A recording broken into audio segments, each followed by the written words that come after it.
भगवान श्री कृष्ण ने बताया, इन पापों के कारण मनुष्य को कुत्ते का जन्म मिलता है। मित्रों, प्रत्येक मनुष्य को उनके कर्मों के अनुसार उन्हें मृत्यु के बाद सजा भोगनी पड़ती है।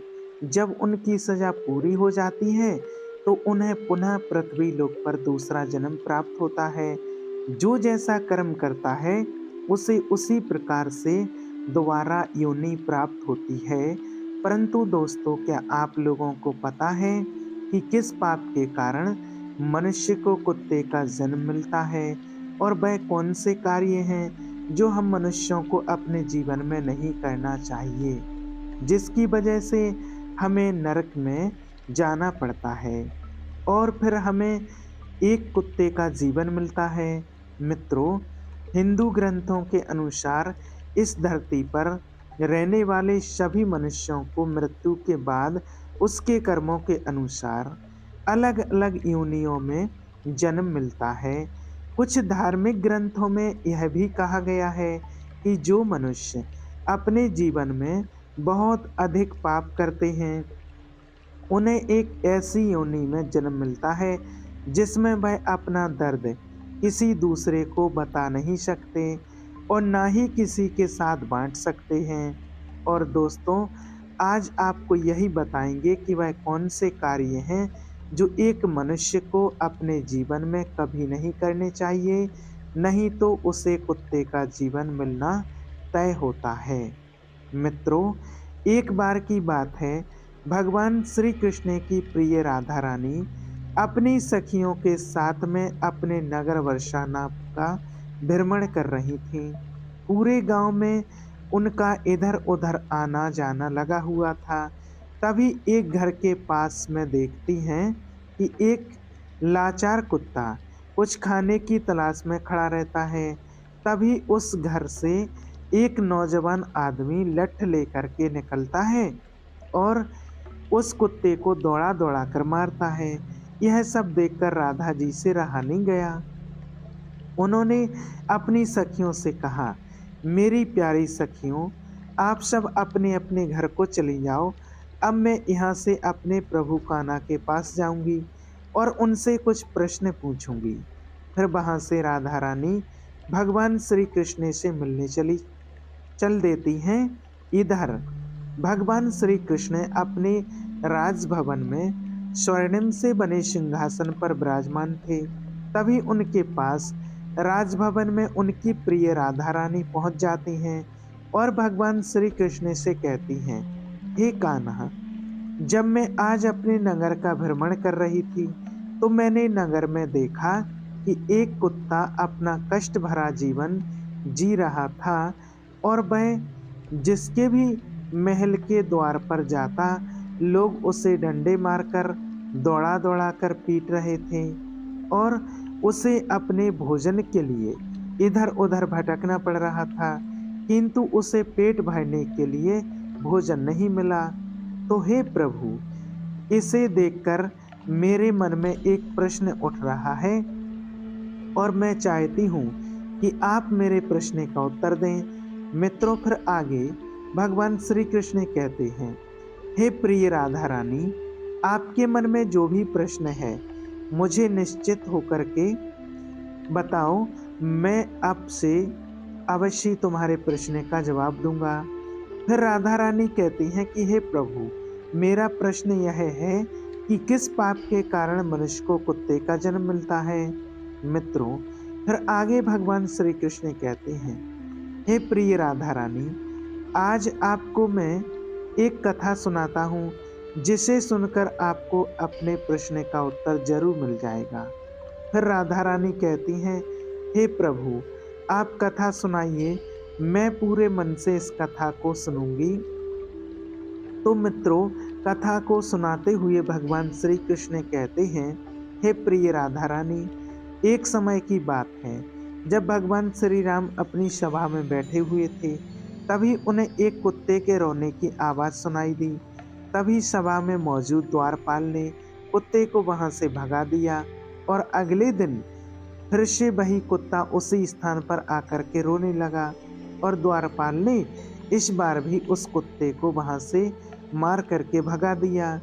और सभा के तीसरे दिन भी वही कुत्ता उसी स्थान पर आकर के फिर से रोने लगा।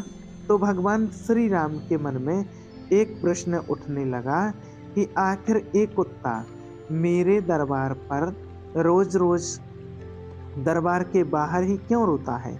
फिर भगवान राम ने उस कुत्ते के रोने का कारण जानना चाहा और द्वारपाल से कहा कि उस कुत्ते को यहाँ बुलाकर लाओ। तो उस कुत्ते को बुलाने के लिए द्वारपाल उसके पास गए और बोले, प्रभु श्री राम ने तुम्हें अपने दरबार में बुलाया है। तो कुत्ता बोला, हे मुनिवर, मुझे एक ऐसी योनि में जन्म मिला है जिसका मंदिर, राजभवन, रसोई घर और गौशाला जैसे पवित्र स्थान पर जाना मना है। तुम जाकर के प्रभु श्री राम जी से कह दो कि वह मुझसे मिलने के लिए यहाँ पर आ जाएं। और फिर द्वारपाल ने कुत्ते की सारी बातें भगवान श्री राम को जाकर के बता दी। और ऐसा सुनकर भगवान श्री राम उस कुत्ते के पास गए और उस कुत्ते से कहा कि तुम रोज मेरे दरबार के बाहर आकर के क्यों रोते हो। तो कुत्ते ने भगवान श्री राम से कहा, हे प्रभु, मैंने कोई अपराध नहीं किया है, फिर भी एक सन्यासी ने मुझे पत्थर से मारा है जिसके कारण से मेरा पैर टूट गया और अब मुझे चला नहीं जाता है और मुझे बहुत पीड़ा हो रही है। इसी कारण से मैं रोज आपके दरबार में रोता हूँ। मित्रों, फिर आगे भगवान श्री कृष्ण कहते हैं, हे प्रिय राधा रानी, उस कुत्ते की पीड़ा को देखकर प्रभु श्री राम को बहुत दुख हुआ। फिर भगवान श्री राम ने अपने दरबारी को दरबार में बुलाया और कहा, हे दरबारी, जाओ, जाकर वह सन्यासी जहाँ भी हो उसे ढूंढ करके हमारे दरबार में अति शीघ्र लेकर के आओ। भगवान श्री राम की आज्ञा पाते ही उनके दो सैनिक वहां से सीधे सन्यासी के घर पहुंच गए और उस सन्यासी को पकड़कर अपने साथ में लेकर के भगवान श्री राम के दरबार में आ गई। फिर उस सन्यासी से कहा कि क्या ये सत्य है कि तुमने इस कुत्ते को पत्थर से मारा है जिससे इसका पैर टूट गया और यह अब ठीक से चल भी नहीं पा रहा है। तो इसने क्या अपराध किया था जिस कारण तुमने इस बेजुबान कुत्ते का पैर तोड़ दिया।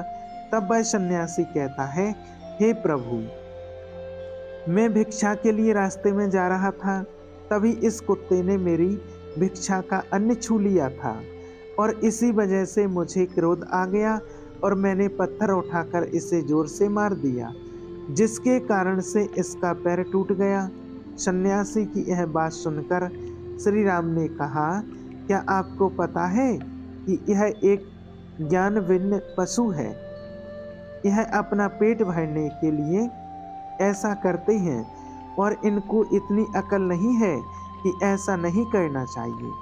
और यदि इस कुत्ते ने आपके अन्न को छू लिया था तो इसमें इसका कोई अपराध नहीं है और ऐसा करना तो इसकी स्वाभाविक प्रवृत्ति है। और इतनी सी बात के लिए आप इस कुत्ते को इतनी बड़ी सजा नहीं दे सकते हैं। और अपराध इसने नहीं, अपराध तो आपने किया है जो एक सन्यासी होकर इस कुत्ते का पैर तोड़ दिया। आप ही इसके अपराधी हैं। मित्रों, भगवान श्री कृष्ण कहते हैं, हे प्रिय राधा रानी, भगवान श्री राम उस कुत्ते से कहते हैं कि यह सन्यासी तुम्हारा अपराधी है और तुम जो चाहें इसको सजा दे सकते हो। फिर भगवान श्री राम की यह बात सुनकर उस कुत्ते ने कहा, हे भगवान, इस सन्यासी को किसी महल का राजा बना दिया जाए।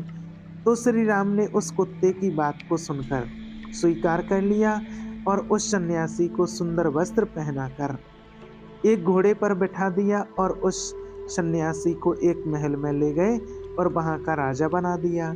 जब वह सन्यासी राजा बनकर एक स्वर्णिम से बने सिंहासन पर बैठ गया, वस्त्र भी राजा महाराजाओं जैसे मिल गए।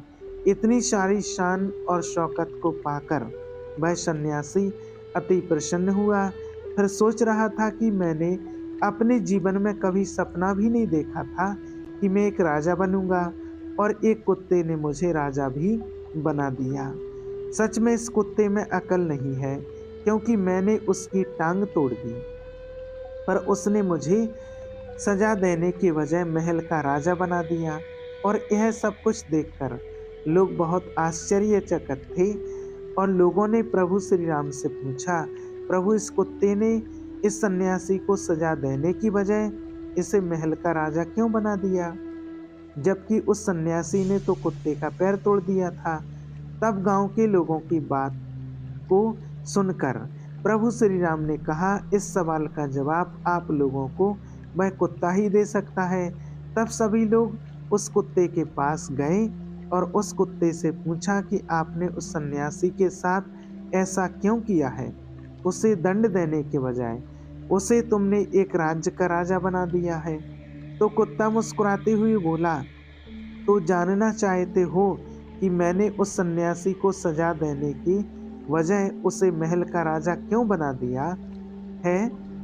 तो मित्रों, फिर आगे भगवान श्री कृष्ण कथा सुनाते हुए अपनी प्रिय राधा रानी से कहते हैं, हे प्रिय राधा रानी, वह कुत्ता उन सभी से कहता है, सुनो, यह अन्याय करने वाला राजा और घर पर पहुंचे याचक को भगाने वाला और दूसरे की संपत्ति को हड़पने वाला और किसी गरीब पर अत्याचार करने वाला मरकर दूसरे जन्म में कुत्ता ही बनता है। और यह एक सत्य है, इसमें कोई संकोच करने वाली बात नहीं है। एक राजा ही सबसे पहले गरीबों को सताता है और उनकी संपत्ति को हड़पता है। फिर आगे कुत्ते ने कहा, मैं भी पिछले जन्म में एक राजा था और मैं गरीबों को खूब सताता था और उनकी मेहनत का धन हड़पता था। और मैं भी लोगों के साथ अन्याय करता था और बेसहाय लोगों और गरीबों की जमीनों को हड़प लिया करता था और अपने से छोटे लोगों पर खूब अत्याचार करता था, जिसके कारण मुझे इस जन्म में कुत्ते का जीवन मिला है। और अब मैं अपने पापों का फल भोग रहा हूँ और मैंने उस सन्यासी को इसीलिए राजा बनवाया है ताकि उसे भी अगले जन्म में कुत्ते का जीवन मिले। तब उसे पता चलेगा कि कुत्ते की जिंदगी कैसे होती है और अपने पेट पालने के लिए कितने लोगों की से मार खानी पड़ती है और हम कुत्तों का जीवन आसान नहीं होता है।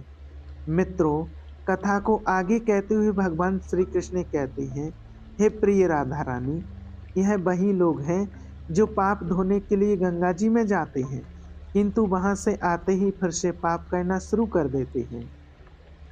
और फिर आगे राधा रानी कहती हैं, हे प्रभु, क्या गंगा जी में पाप नहीं धुलते हैं।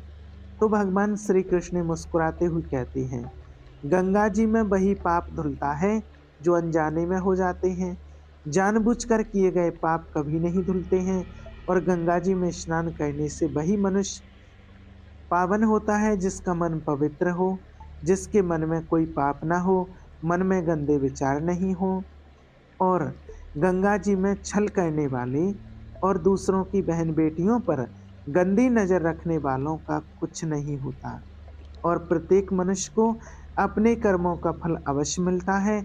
मित्रों, इसलिए आप लोगों से हाथ जोड़कर अनुरोध है कि किसी बेजुबान जानवर को अगर हम लोग एक वक्त पेट भरने के लिए अन्न नहीं दे सकते तो उन्हें कष्ट पहुंचाने का भी हमें कोई हक नहीं है। और आप लोगों से हाथ जोड़ करके निवेदन है कि किसी भी बेजुबान जानवर को किसी प्रकार का कष्ट न दें। यदि कोई कुत्ता या बेजुबान जानवर आपके घर पर आता है तो उसे यदि रोटी नहीं दे सकते तो उसे मारो भी मत, क्योंकि उनमें भी एक जीव है, उसे भी दर्द होता है और ईश्वर सबके पापों को देखता है। मित्रों, इस प्रकार से भगवान श्री कृष्ण ने अपनी प्रिय राधा रानी को बताया कि कौन से पापों के कारण मनुष्य को कुत्ते का जन्म मिलता है। मित्रों, उम्मीद करते हैं आप सभी लोगों को हमारे द्वारा बताई गई यह कथा पसंद आई होगी। अगर आप लोगों को यह कथा पसंद आई हो तो वीडियो को लाइक करें और हमारे चैनल को सब्सक्राइब ज़रूर करें। आप सभी का बहुत-बहुत धन्यवाद। जय श्री कृष्णा।